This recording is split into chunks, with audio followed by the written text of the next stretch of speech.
The story begins with the East Bay Community Foundation's challenge to itself to adopt a mission and undergo a transformation to advance more quickly and comprehensively than ever before, a vision for a more just East Bay. An East Bay where all communities have support in place to not only survive, but thrive, and one which comes about through the collective efforts by organizations and individuals partnering rather than working independently of one another. Embedded within this is the reality that there is a leadership role for everyone to play, and that a just East Bay invites all residents of the East Bay to contribute in many diverse ways. Quote, "It has become clear that we need to engage our donors as partners and leaders in the journey.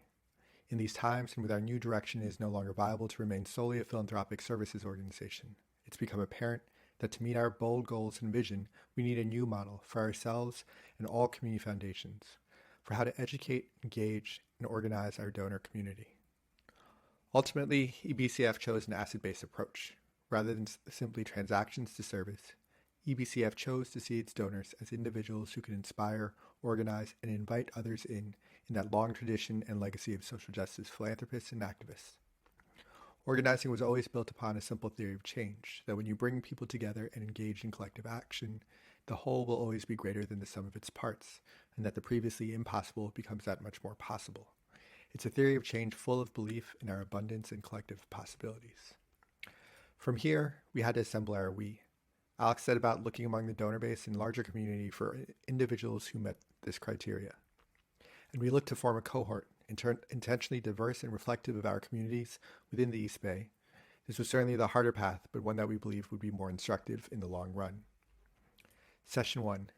Session 1 invited us to grow roots into shared soil, to meet one another, to go slow before moving fast.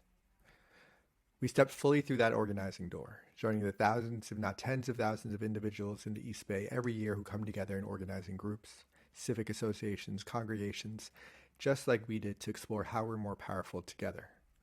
We brought our younger selves into the room, our current selves, and even people who were instrumental in helping us traverse the distance between the two. We talked about the money messages we inherited and the money messages we might be passing on. We talked about how we arrived because of our trust in Alex. Session 2 was all about place.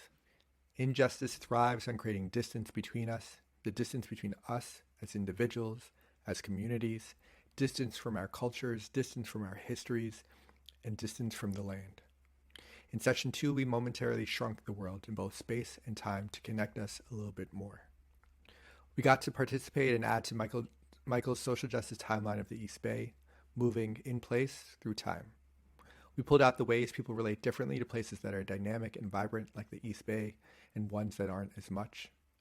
We talked about how every tomorrow is either a little more or a little less just, and how that is certainly true for the East Bay. And we talked about our role within this reality. Each of us then took turns playing the part of guide, leading each other through our own individual journeys and distance traveled, introducing us to many special family members along the way, and sharing how we all came to call the East Bay home, and more importantly, why we choose every morning to stay.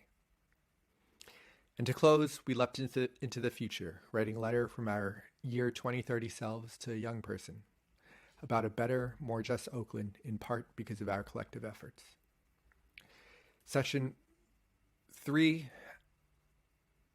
In Session 3, we began to step outside of ourselves and into a legacy of donor leadership and today's movement ecosystem. We met Quinton from Movement Generation and Kimmy Lee from Bay Rising. They invited us into their life stories, their work, and the movements within which they participate and play leading roles. And we stepped into Michael's social justice philanthropy timeline. We met class traders and civil rights donors and collected examples of people with wealth throughout history being bold and bringing their whole selves to social movements. And we learned about our own connections to this history. In Session 4, we traveled further together. We were welcomed to Fabiana Rodriguez, her art, and physically to her art studio in West Oakland. We met in a space of creation.